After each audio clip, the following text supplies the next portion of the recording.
Hi, I'm Arabella, a storyteller on YouTube. This story is inspired by real relationship confessions and has been fictionalized for storytelling purposes. Names, details, and events have been changed. If this story moves you, or if you see a part of yourself in it, please like the video and subscribe to support my channel. Now, let's begin. I nodded when my wife said she wanted an open marriage, not because I agreed, because I was terrified she would leave. I had cheated first, then begged her to stay, and this was the price she put on staying. I told myself I could survive it. One date, one night out, one smile meant for someone else. But I did not understand what I had agreed to until I had to watch the woman I broke become free without asking my permission. Before I had to watch her date other people, I was the one who brought someone else into our marriage first. That is the part I have to start with. Because if I begin with her going out, her putting on perfume, her smiling at messages that were not from me, I sound like the victim. And I was not. Not first. I cheated. I called it a mistake because that word made it sound smaller. I said I was lost. I said I was lonely. I said it did not mean anything. I said I still loved her. As if love could sit beside betrayal and make it less ugly. She listened to all of it. Not calmly, not easily, but she listened. I remember her sitting on the edge of our bed holding my phone like it had turned into something poisonous. She kept scrolling, then stopping, then scrolling again, as if each message was changing the past behind her eyes. I begged. I promised therapy, passwords, location sharing, anything. I told her I would spend the rest of my life proving she was the only woman I wanted. What I did not understand was that proof does not rebuild the same marriage. It only builds a new one around the place where the old one broke. She did not leave that night, but she did not stay the same either. She moved through the house more quietly after that, like every room had become a place where something could be hiding. And I was the reason. I had broken the rules first, then acted shocked when she refused to live under them the same way again. I wanted her to stay, but I never asked what staying would turn her into. After she found out, I said all the things a guilty man says when he wants the ending delayed. I'll do anything. Ask me anything. Take as much time as you need. I thought that sounded like love. Maybe part of it was. But another part of it was fear. I was not only trying to heal her, I was trying to keep my life from falling apart. At first, I handed over everything. My phone, my passwords, my location, my schedule. I answered questions at midnight in the car, in the kitchen, in bed with the lights off. I told her she could be angry. I told her she could cry. I told her I understood why she did not trust me. But understanding is easy when you think it has an end date. After a few months, I started getting tired. Not of what I had done, of having to keep seeing it in her face. When she asked who texted me, I answered too sharply. When she looked away while I changed clothes, I told myself she was punishing me. When she had a quiet day, I made it about my guilt instead of her pain.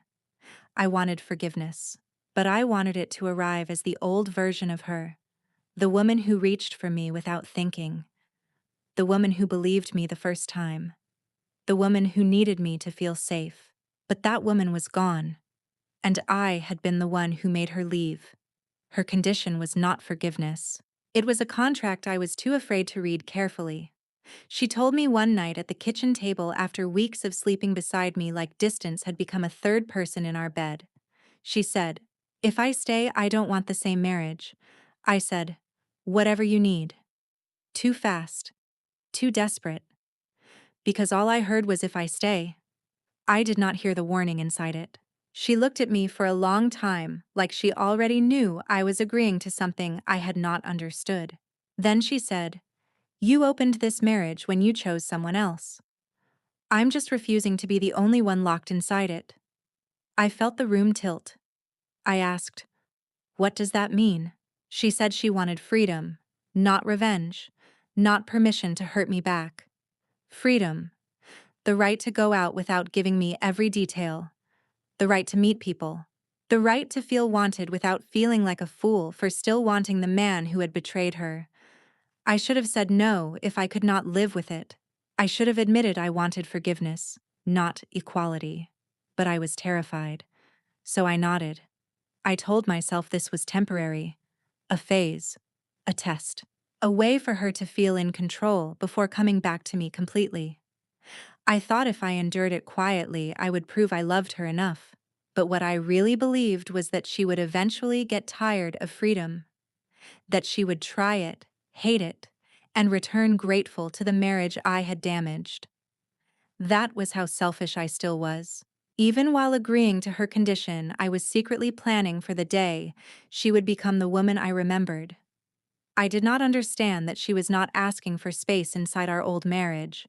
She was telling me the old marriage was already gone. Her first date lasted 2 hours. In my head, it lasted the entire night. She told me about it 3 days before it happened, like she was putting a normal appointment on the calendar. Friday, she said. I'm going out. I asked with who. She looked at me. Not angry, just steady. And I remembered the agreement. The one I had nodded to because I was too scared to lose her. She said his name. A name I had never heard before. It sounded ordinary. That made it worse. I wanted him to sound like a villain. Someone obvious. Someone I could hate without thinking too hard. But his name sounded like a man who paid bills, answered emails, and probably held doors open for strangers. On Friday, she got ready in our bedroom. Our bedroom. That detail mattered to me in a way I had no right to complain about. She stood in front of the mirror and put on earrings I had not seen in years. She wore a dress I remembered buying her for an anniversary dinner, back when I still thought loyalty was something I could break and then repair, with enough regret. She sprayed perfume on her wrist. Once. Then behind her neck. I was sitting on the edge of the bed pretending to look at my phone, but I was watching everything. Every movement felt like a sentence I deserved. She noticed. You don't have to watch, she said. I tried to sound calm. I'm fine. She did not argue. That was new too. Before, she would have asked if I was sure. She would have softened herself around my discomfort. She would have made room for my feelings even when I had made no room for hers. Now she just nodded and kept getting ready. At the door I said, "Have fun." The words tasted bitter. She looked at me for a second. Then she said, "I'll be back by 10." The door closed. And the house changed. I looked at the clock at 7:43, then 7:51, then 8:12. Every minute had teeth. I checked my phone even though I knew she had not promised to text. I imagined the restaurant, the table, his hand near hers. Her laughing in that way she used to laugh before I made laughter feel unsafe in our house. And then I understood something I had never let myself understand before. This was what I had given her. Not facts, not proof. The imagination.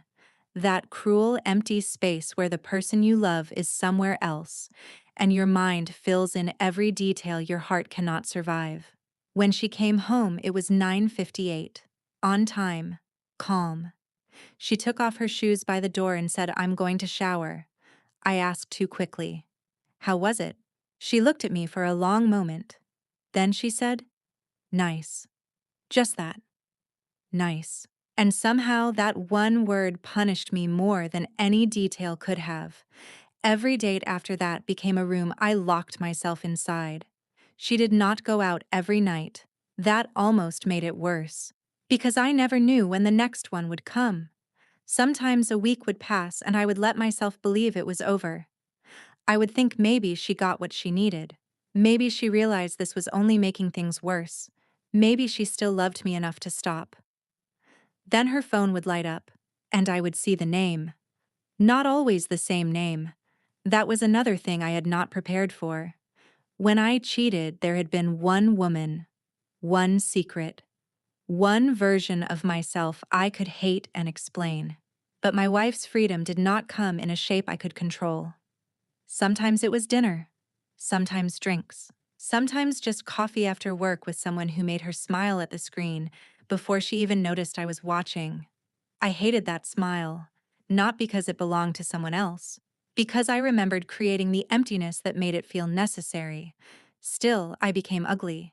I asked too many questions. Where are you going? What time will you be back? Is it the same guy? Do I know him?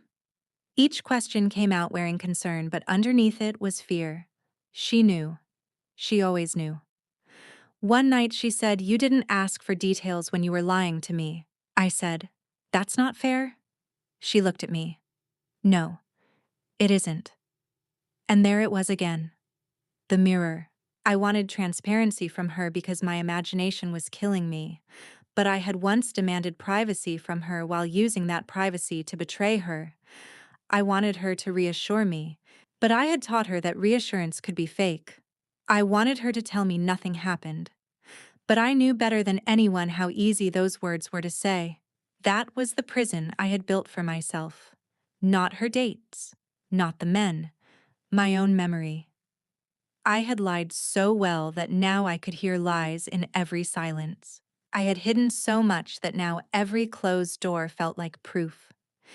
And the more freedom she took back, the more I realized I was not afraid of losing her to someone else. I was afraid she would discover she felt lighter without me. I called it punishment. She called it learning how to choose again. That was the fight we kept having without really naming it.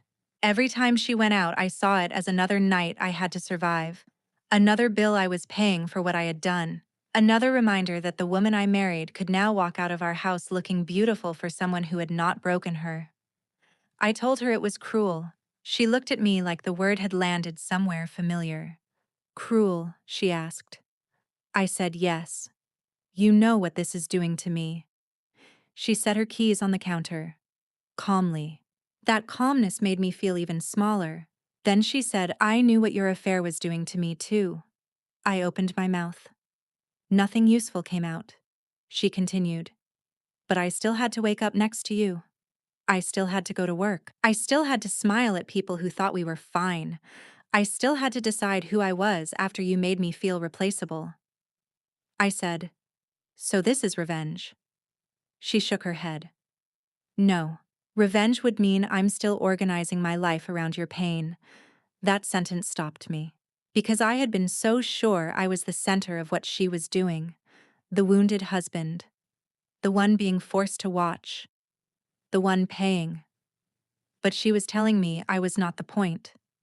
She said, "After you cheated, I realized I had built too much of myself around being chosen by you. I don't want to live like that anymore." I hated hearing that. Not because it was false, because it sounded like freedom. And freedom, when it belongs to someone you once controlled with your betrayal, can feel like abandonment. She said, "I don't know who I am if I'm not waiting to be enough for you."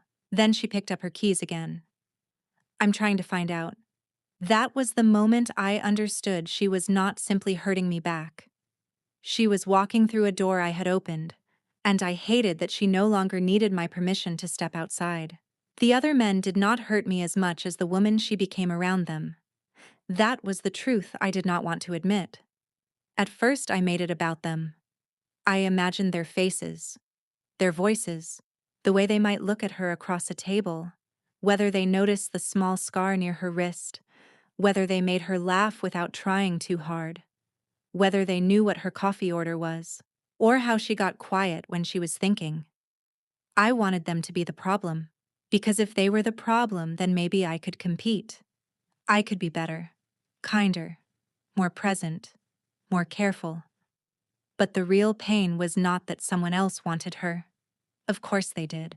The real pain was that she no longer seemed surprised by being wanted. She stopped asking me if a dress looked nice before she wore it. She stopped explaining why she was late. She stopped softening the truth so I could survive it. She moved through the house with a kind of calm ownership I had not seen in years, and I realized I had mistaken her old gentleness for dependence. She still loved me. I think she did. But she no longer let that love make her small. One night I told her I could not do it anymore. I said, "I can't keep watching you leave." She was standing by the door putting on her coat.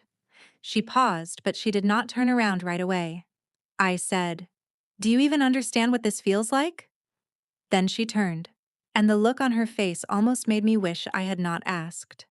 She said, "Do you want me to survive what you made me survive?" I had no answer. Because yes, that was exactly what I wanted. I wanted her to feel my pain gently. I wanted her to carry my betrayal, then carry my jealousy too. I wanted her to heal in a way that never threatened me. But she had stopped being the version of herself who asked permission to exist. And that was what broke me. Not the men, not the dates. Her freedom. I asked to end the agreement when I realized I could not survive the thing I had accepted. That is how selfish I was. When the open marriage was my chance to keep her, I called it complicated. When it started costing me, I called it impossible. I waited until she came home one night, calm as always, setting her keys in the bowl by the door like she had not just carried my whole nervous system in her purse for 3 hours. I said, "We need to stop this." She looked at me. "This, the arrangement," I said. She took off her coat slowly. I hated how steady she was. "I can't do it anymore," I said. "I want us to close the marriage. I want us to focus on healing. Just us." For a second, I thought the words sounded mature, responsible, like I was finally choosing my wife. But she heard what was underneath. She always did. She said, "You want the old marriage back?" I said, "I want us back." She shook her head. "There is no us like that anymore." That sentence felt too final. I started arguing. I said people make mistakes. I said couples rebuild. I said this was only hurting both of us. I said I had paid enough. She looked at me then, and I knew immediately that I had chosen the wrong words. "Paid enough?" she asked.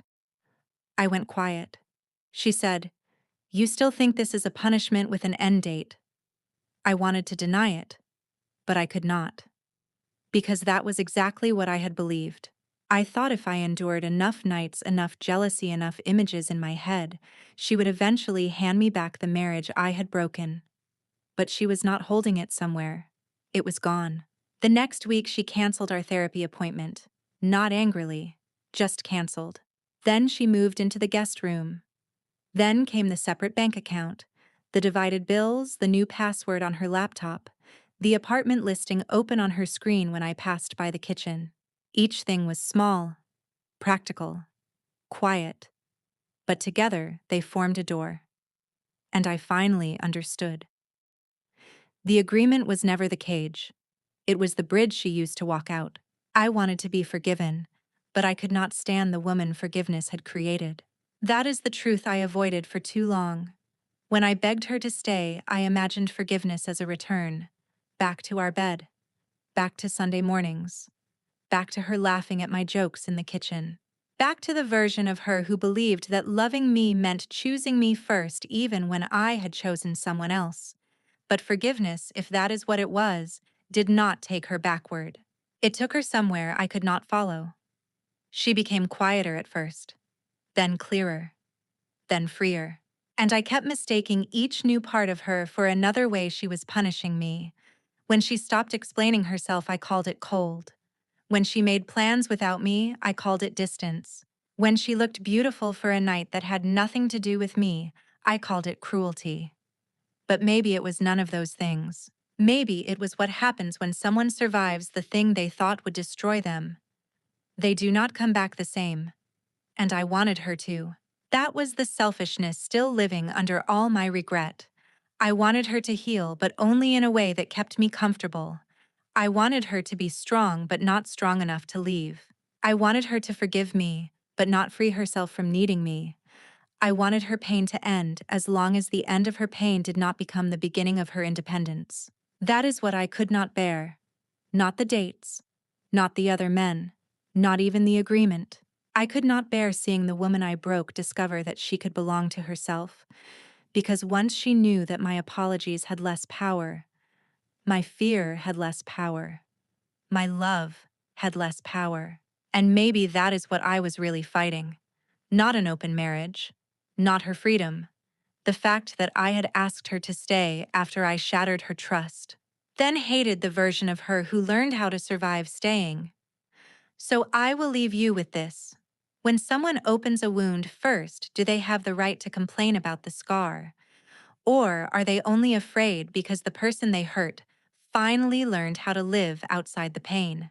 Thank you for listening to this story with me. If it touched you, please don't forget to like this video and follow the channel for more stories like this. And most importantly, leave a comment below with your thoughts, how this story made you feel, and what you would have done in their place.